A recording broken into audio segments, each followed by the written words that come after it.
السلام علیکم، welcome to my channel زنین وائس۔ دوستوں، آج کی میری یہ کہانی کسی کی زندگی پہ گزری ہوئی ایک سچی اور سبق آموز کہانی ہے۔ کہانی شروع ہونے سے پہلے میرے چینل زنین وائس کو سبسکرائب کر دیجیے اور ساتھ میں دیے گئے بیل آئیکن کو ضرور پریس کر دیجیے، جس سے آپ کو ملتی رہے تمام چینل اپڈیٹ سب سے پہلے۔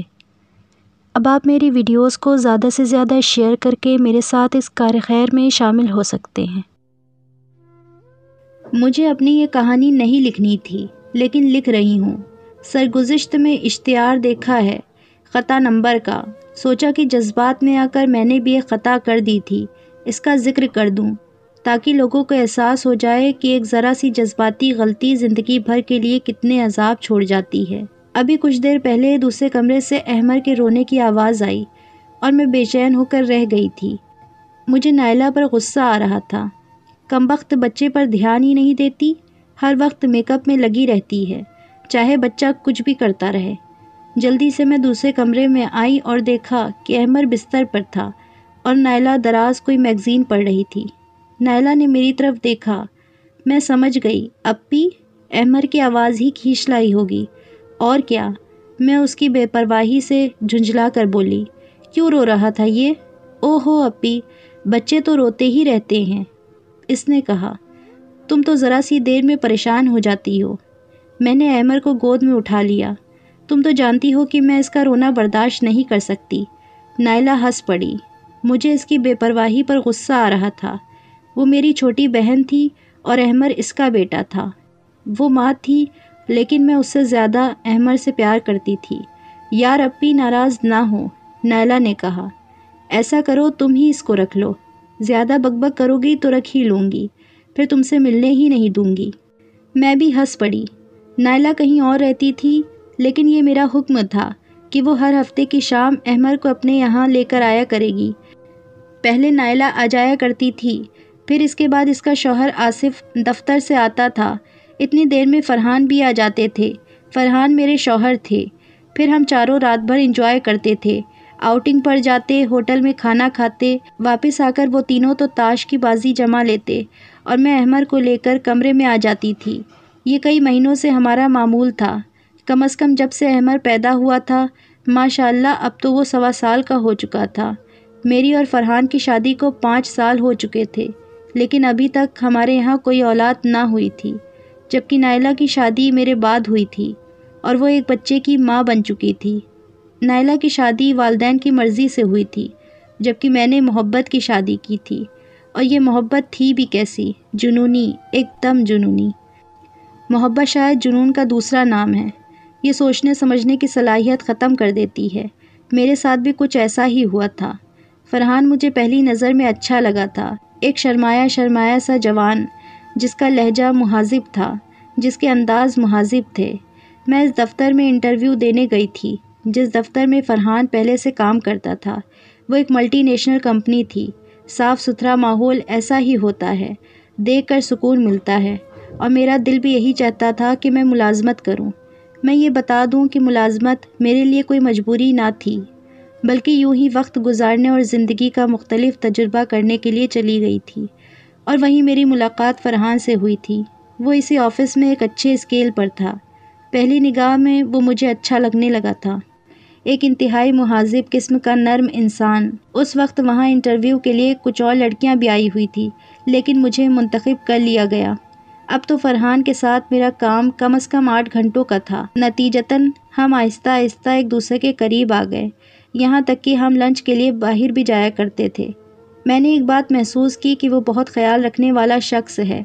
اگر میں دفتر نہیں جاتی تو وہ بے قرار ہو کر فون کرنے لگتا۔ جتنا میں نے اسے پسند کیا تھا، اتنا اس نے بھی۔ میں یہ کہہ سکتی ہوں کہ مجھے سمجھنے والا کوئی شخص تھا۔ میں فرحان کے بیک گراؤنڈ کے بارے میں بہت جان چکی تھی۔ وہ ایک کھاتے پیتے گھرانے سے تعلق رکھتا تھا۔ اس کے 2 بھائی تھے، جن کی شادیاں ہو چکی تھی، بہن کوئی نہ تھی، والدین بھی حیات تھے۔ اس کا اپنا گھر تھا، مہذب تھا، اور سب سے بڑی بات یہ کہ ہم ایک دوسرے کو پسند کرنے لگے تھے۔ اب اس سے زیادہ کسی لڑکی کو اور کیا چاہیے؟ میں نے اپنی ایک دوست نیلوفر سے جب اس کا ذکر کیا تو وہ لہک اٹھی۔ تو پھر کیا سوچ رہی ہے؟ اچھے بندے آج کل کہاں ملتے ہیں، پکڑ لے اس کو۔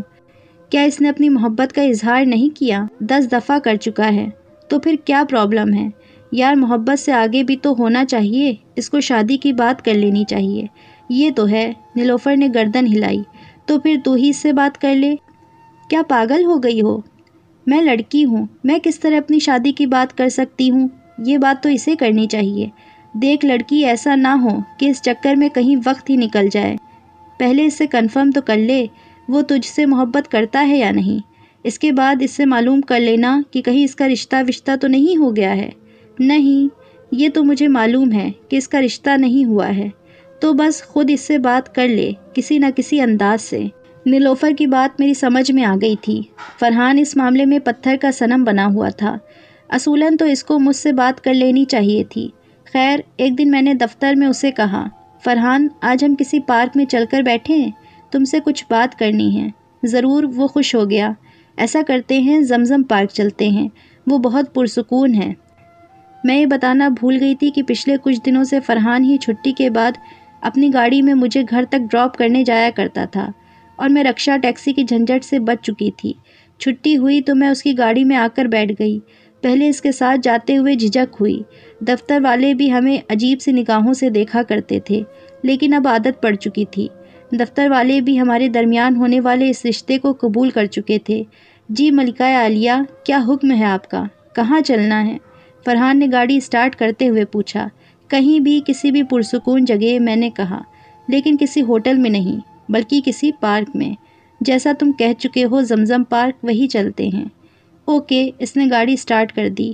ہم زمزم پارک ایک پرسکون گوشے میں آ کر بیٹھ گئے۔ ہاں، اب کہو، فرحان نے کہا۔ فرحان، آج ہمیں اپنی زندگی کا ایک اہم فیصلہ کرنا ہے، میں نے کہا۔ عالیہ، کہو تو صحیح، کیا فیصلہ کرنا ہے؟ فرحان، کیا اب ہم اس موڑ تک نہیں آ چکے ہیں کہ اب ہمیں اپنے مستقبل کا فیصلہ کرنا چاہیے؟ کیا ہم ایک دوسرے کو اچھی طرح نہیں جان چکے ہیں؟ کیوں نہیں، ہم ایک دوسرے کو سمجھ چکے ہیں عالیہ، اس نے کہا۔ تو پھر میں جھنجھلا گئی۔ اب کیا ساری باتیں میں ہی کروں؟ او ہو، اس نے گہری سانس لی۔ میں کچھ سمجھ رہا ہوں، بڑی مہربانی آپ کی۔ اگر آپ کچھ سمجھ رہے ہیں تو پلیز جلدی سے بولیے۔ تم کو معلوم ہے، میں نے اپنے گھر والوں کو بھی راضی کر لیا ہے، وہ ایک بار تم سے ملنا چاہتے ہیں۔ عالیہ، ایک بات بتاؤ، کیا شادی کرنا ضروری ہے؟ میرا مطلب، کیا ہم یوں ہی ایک دوسرے کے دوست نہیں رہ سکتے؟ کیا؟ میں بھڑک اٹھی۔ تم پاگل ہو گئے ہو کیا؟ ایسی باتیں کر رہے ہو؟ ایسا کبھی ہوا ہے؟ تم نے کیا صرف وقت گزارنے کے لیے مجھ سے دوستی کی تھی؟ تم مجھے اپنانے کے لیے سیریس نہیں ہو؟ او ہو، ایسی کوئی بات نہیں ہے عالیہ، وہ جلدی سے بولا۔ میں تو تم سے اتنی محبت کرتا ہوں نا کہ تم اس کا تصور بھی نہیں کر سکتی۔ تو پھر کیا بات ہے؟ کیا تم کہیں زبان دے چکے ہو، یا تمہارے والدین نے کہیں تمہارا رشتہ طے کر دیا ہے؟ نہیں، بالکل نہیں، ایسی کوئی بات نہیں ہے۔ تو پھر کیا بات ہے، جلدی کہو۔ کچھ نہیں، وہ مسکرا دیا۔ سب ٹھیک ہو جائے گا، اس کا جواب میں کل دوں گا۔ اس کی باتوں نے میرا موڈ خراب کر دیا تھا، اس لیے ہم زیادہ دیر نہیں بیٹھے اور واپس آ گئے۔ جب میں اپنے گھر آ کے دروازے پر اس کی گاڑی سے اترنے لگی تو اس نے کہا، عالیہ، مجھ سے ناراض نہ ہو، میں تم سے دور رہنے کا تصور بھی نہیں کر سکتا، بس کل تک انتظار کرو۔ اوکے، میں گاڑی سے اتر آئی۔ دیکھ لیتی ہوں کل تک۔ دوسرے دن وہ بہت خوشگوار موڈ میں تھا۔ ملکہ عالیہ، کل آپ کی خواہش تھی کسی پرسکون جگہ جانے کی، آج میری ہے۔ کیا خیال ہے؟ ضرور، میں مسکرا دی۔ میں سمجھ گئی کہ وہ کیا کہنا چاہتا ہے یا کیا سوچ کر آیا ہے۔ تو پھر شام کے بعد، اور ہاں، تمہارے لیے ایک سرپرائز بھی ہے، وہ ابھی نہیں بتاؤں گا۔ کوئی بات نہیں، جب سرپرائز میرے لیے ہے تو پھر مجھے معلوم ہی ہو جائے گا۔ شام کے وقت ایک نئی بات یہ ہوئی کہ دفتر بند ہونے سے پہلے اس کا ایک دوست بھی آ گیا تھا، وہ بھی ایک مہذب جوان تھا۔ اس نے اپنا نام خورشید بتایا تھا۔ یہ میرے بچپن کا دوست ہے، فرحان نے کہا۔ ہم نے ایک ساتھ بہت خوبصورت دن گزارے ہیں، بہت سی شرارتیں کی ہیں۔ یہ اعلیٰ تعلیم کے لیے باہر ملک چلا گیا تھا، اب یہ واپس آیا ہے۔ اس وقت مجھے شدید الجھن ہو رہی تھی۔ یہ کیا پاگل پن ہو رہا ہے؟ ہمارے درمیان اس شخص کی کیا ضرورت تھی؟ ہمیں تو کہیں جا کر باتیں کرنی تھی نا، پرائیویٹ۔ پھر فرحان اس دوست کو اپنے ساتھ کیوں لے کر آیا ہے؟ بہرحال میں کیا کہہ سکتی تھی، خاموش رہی۔ ہم دفتر سے نکلے اور زمزم پارک آ کر بیٹھ گئے۔ اس دوران میں نے اس کے دوست خورشید کی نیچر سمجھ لی تھی۔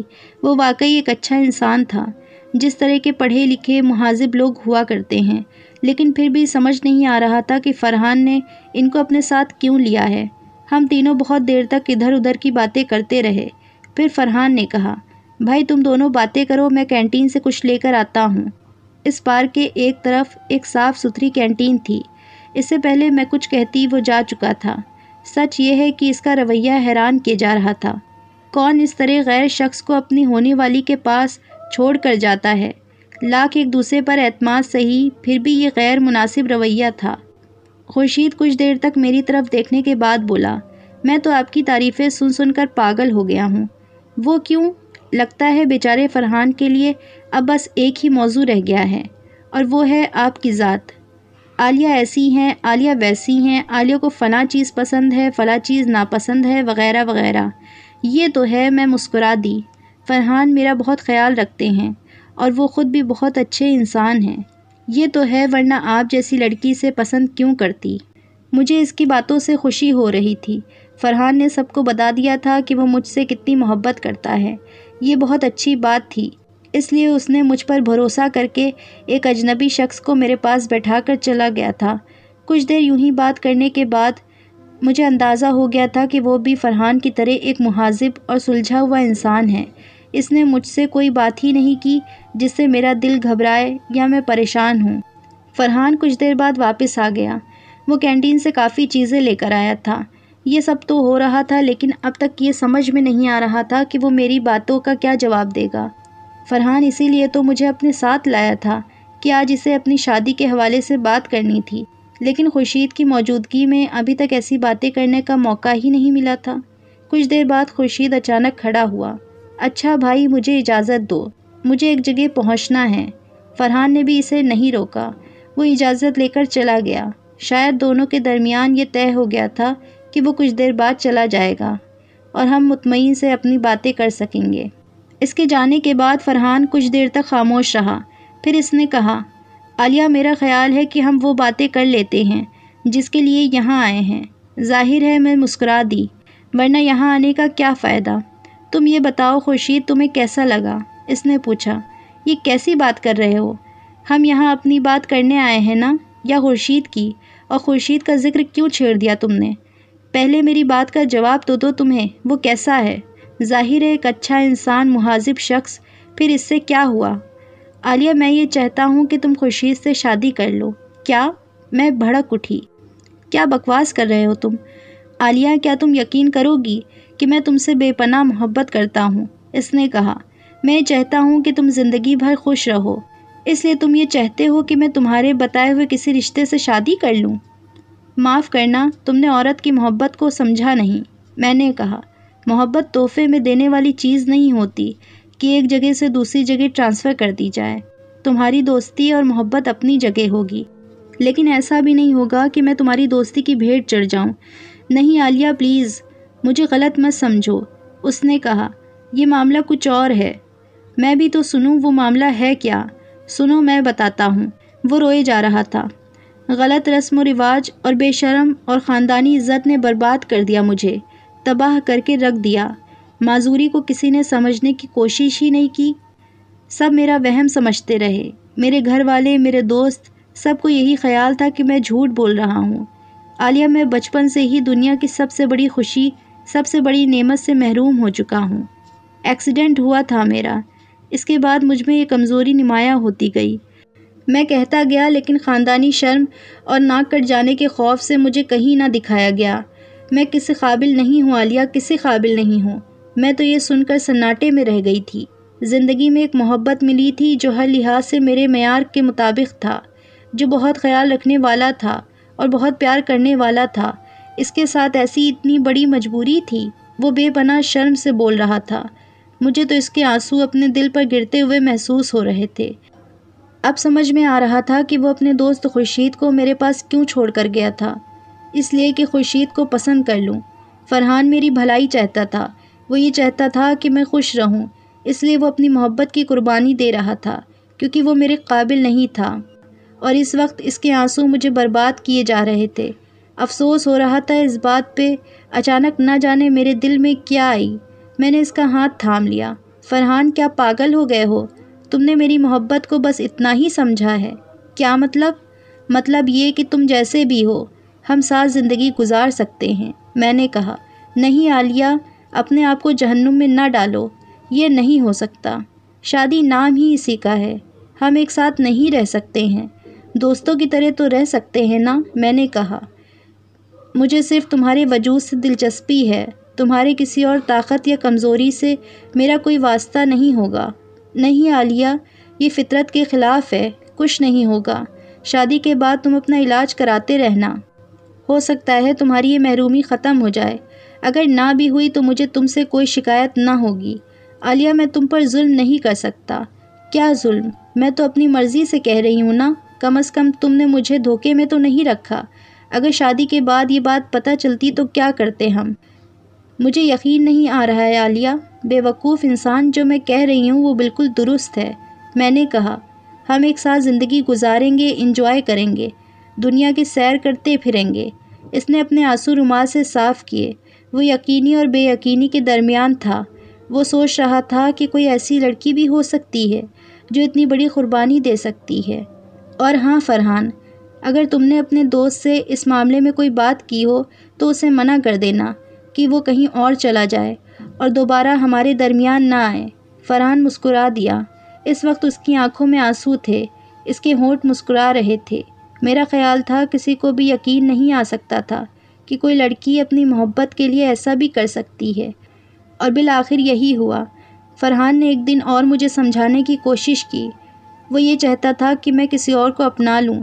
بیچارہ نہ جانے کس دل سے یہ سب کہہ رہا تھا، لیکن میں تو اس کو اپنانے کا فیصلہ کر چکی تھی، چاہے کچھ بھی ہو، اور آخر میرے اصرار پر ہماری شادی ہو گئی۔ ظاہر ہے میں نے گھر والوں کو اس بارے میں نہ بتایا تھا۔ شادی کے بعد میں فرحان کے خوبصورت فلیٹ میں آ چکی تھی۔ بہت ہی اچھے دن تھے، ایک دوسرے کی محبت میں سرشار۔ دکھاوے کے طور پر ہمارا ولیمہ بھی ہوا تھا، لیکن میں جانتی تھی کہ یہ کیسا ولیمہ ہوا ہے۔ کوئی کمی محسوس نہیں ہو رہی تھی۔ ہم ہر شام آؤٹنگ پر جاتے تھے، ایسی بے فکری اور سکون تھا کہ جس کا اظہار مشکل تھا۔ سب کچھ ٹھیک چل رہا تھا، لیکن پھر ہمارے خاندان میں احمر کی آمد ہوئی۔ احمر میری بہن نائلہ کا بچہ تھا۔ نائلہ کی شادی میری شادی کے 2 سال بعد ہوئی تھی، اور جب میں نے پہلی بار اسے گود میں اٹھایا تو میرے اندر کچھ ٹوٹ کر رہ گیا تھا۔ عورت تو پیدا ہی اسی لیے ہوتی ہے کہ نسل کو آگے بڑھائے۔ اس کے اندر تو اس کی پیدائش کے ساتھ ہی ممتا کا جذبہ رہتا ہے، اور اس جذبے کی تکمیل کا ذریعہ ہوتا ہے ملاپ، اور میں نے تو اس کو اپنے ہاتھ سے ہی کھینچ لیا تھا۔ میں تو جان بوجھ کر زندگی کی اس بڑی نعمت سے محروم ہوئی تھی۔ فلموں میں ہیرو ہیروئن کو ایک ساتھ شاپنگ کرتے، بچوں کے لیے خریداری کرتے دیکھا تھا، یا پرندوں کو ایک ساتھ ملتے دیکھتی تو میرے اندر ایک آگ سی دہک جاتی، وہ آگ جو قدرت لگاتی ہے اور قدرت ہی اسے بجھانے کا راستہ بھی دکھاتی ہے۔ فرحان کے ساتھ تو مجبوری تھی، لیکن میں نے ایسی سزا کیوں قبول کی؟ کیوں؟ کیا یہ میری خطا تھی؟ میں یہ کہانی نہیں لکھنا چاہتی تھی، لیکن اس لیے لکھ رہی ہوں کہ یہ پڑھنے والوں کو پتہ چل جائے۔ اول تو یہ وہ سیلاب ہے جس پر باندھ نہیں باندھا جا سکتا، اور دوسرا یہ کہ کسی کی معذوری اور مجبوری پر ترس کھا کر شادی نہ کریں۔ ہو سکتا ہے کہ زندگی گزر جائے، لیکن بہت بے کیف اور بہت ان نیچرل گزرے گی، اور بہت تکلیف دہ۔